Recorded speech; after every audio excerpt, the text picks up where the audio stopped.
or download the TuneIn app on your smartphone.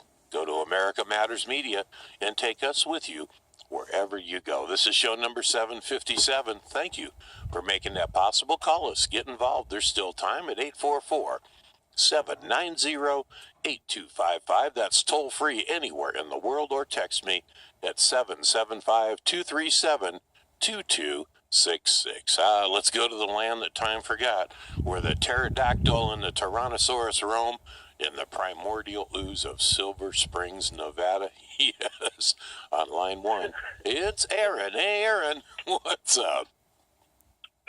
Oh, man, you know what? We got the little water last night. We're up here at the ranch this morning. The sun's kind of trying to break through the clouds, not doing a good job of it.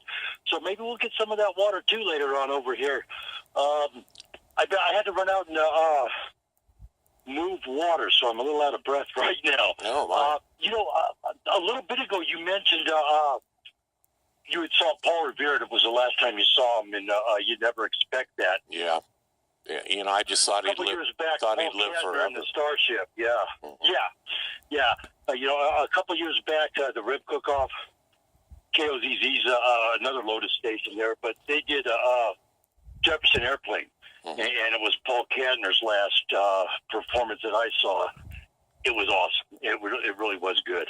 Yeah, well, but, Paul Revere was at his Oregon, and it had the Mustang front to it, and the Raiders, when they started doing their dance thing, where they would do, and if you know Paul Revere, you know exactly what I'm talking about right there. Yes, yeah, he was a showman. Yeah. He enjoyed. You know what?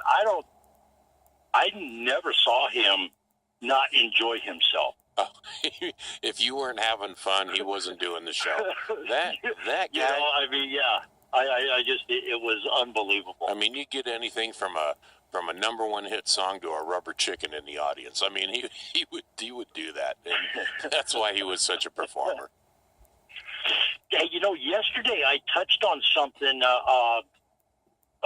going on with HUD and a little bit of kind of sleight of hand, if you will, and it's to the tune that the contract's looking like it might be worth about $500 million. A former employee, a quality control employee at Innotion Enterprises, Mike Murphy, did an interview with the Foreclosurepedia folks.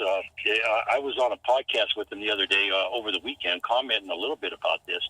But for years, I've been saying and talking about the multiple layering of the industry and how it's a sleight of hand in property preservation. And what we have here is a company called Innotion Enterprises as being second in line to a company called Blm Enterprises, who is supposed to be what they call a prime contractor for management and maintenance of properties in the field service industry. That's the foreclosed properties, basically. Now, what happens here? BLM subs to Innotion subs to a sub, who subs to a sub, who subs to a sub. All these properties are supposed to be graded, scorecard, QC. That's what this guy does, QC work. And basically what we're finding out and what we're hearing is that these scorecards are being fudged a little bit. They're not being done. There's also reports, I think Battle Creek, Michigan, there's some reports coming out of there that the city council, they're going around fining these properties, and HUD's picking up the fines because they're a HUD-owned property, which means the taxpayer is picking up a fine on this. This all comes back to the taxpayer. But what we have here, we have a guy named Michael Temple who is listed as the project manager for Innotion. And when they start listing these guys as project managers, they have to live in the respective city that the business is located in. None of them are doing that. This one guy should be living, I believe it's somewhere in Philadelphia. He's living in Indiana. He's listed as a point of contact in the state of Ohio. Another guy, Jeff Poland, he is a resident of Virginia. Now, this is where it flips back and forth. He's listed as an Innotion employee, but he's also the BLM point of contact.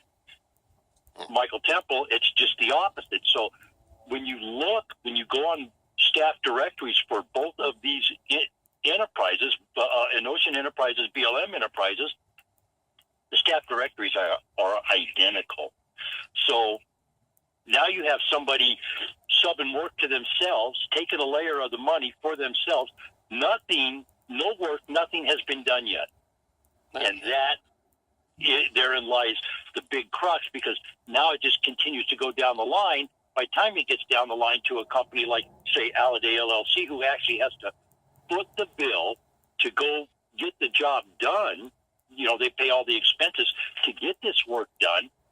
They don't make any money. People start, and it's just human nature. When you're being told, well, you only get this much money to do this, and you have to pay to do it, well, number one, you're not really a business anymore when you're in that scenario.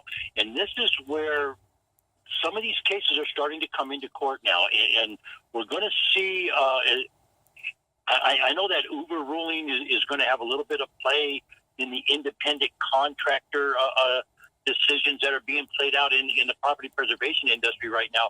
But for the most part, they have already made the determinations in the property preservation industry in the Hearst v. Boozecheck case many years ago. And again, the Boozecheck Enterprises, another member of NAMFS that was in the middle of something. They were like getting work from Safeguard, if I remember correctly. I may be wrong, don't quote me there. But they were getting work from a company, turning around, subbing it out all over the United States, just like BLM and Innotion are doing. And it's a massive amount of money. And when work isn't being done, and that's what the big thing is right now, work isn't being done, so fines are coming in for code violations on all these properties. And, of course, like I said, the taxpayers are picking up all these code violation fines. Well, to me, it's just a classic example of hide the P, and it's not just property preservation. It's a number of businesses and big industries in this country that a corporation, 111 Corporation owns 222 Company that farms out work to 333 Company. And when things go wrong, it's always the guy at the bottom that suffers, and it's never the guy that owns the company that owns the company, because those are companies and they're corporations, and you know the big guys get out scot-free. The companies, don't we have one of those guys running for president right now? Well, the companies can go bankrupt, and you know you can say, well, you know, I use the bankruptcy laws as they are to run businesses and blah blah blah blah blah. But you know, if I would have done that, I couldn't go buy a stick of gum on credit anywhere. You know, if I had ever declared bankruptcy, I have never in my life declared bankruptcy. I have paid my debts and worked off whatever I needed to do, sometimes working 2 jobs to do that after a divorce many years ago. But correct me if I'm wrong. You're wrong. But didn't people from our generation, weren't we kind of told and taught? I mean, I know I was, that you're only as good as your word. If you give somebody your word, you're going to do something, whether it be pull a weed, take the garbage out, pay a bill. Yeah. You stand behind your word. Well, apparently. And if you can't stand behind your word, what else have you got? Apparently not everyone in this generation did that, because the individual you're talking about is a couple years older than I am, and you know, he's done corporate bankruptcies and you know, come out smelling like a rose. He flies around the country in a Boeing 757 with his name painted on it, and you know, I've had to pay off my vehicles. I have I pay my vehicles off. I own things. I own my home. Nothing's in a shell scam organization, and I'm responsible for myself. And unfortunately, too many politicians, not just him, her too, you know, and their charities and whatever. I mean, you know, they live in a whole different world up in the stratosphere, and the rules don't apply to them, and that's what irritates me. Well, Aaron, I'm going to have to cut you loose. I got to go to a traffic report now that the rain's out. I'm sure we have people sliding all over the world, but you know. Well, howdy, and you know what? But that makes it a fantastic, beautiful, wonderful day. We got water. Yep. Well, give us some contact information, and I'll let you go, my friend. Hey, 775-230-9915. foreclosurepedia.org for more information on that. A very in-depth article over there, and he ties the dots together really, really well. www.alladayllc.com, ladies and gentlemen. We got water. It's going to be a gorgeous day. Let's have a great time. Let's all be safe out there. All righty, that's Aaron, actually out at the ranch. And, for our listeners out in Silver Springs, I lived out there for 11 years. I really do like the town, but I have a lot of fun, poking fun at the folk out there.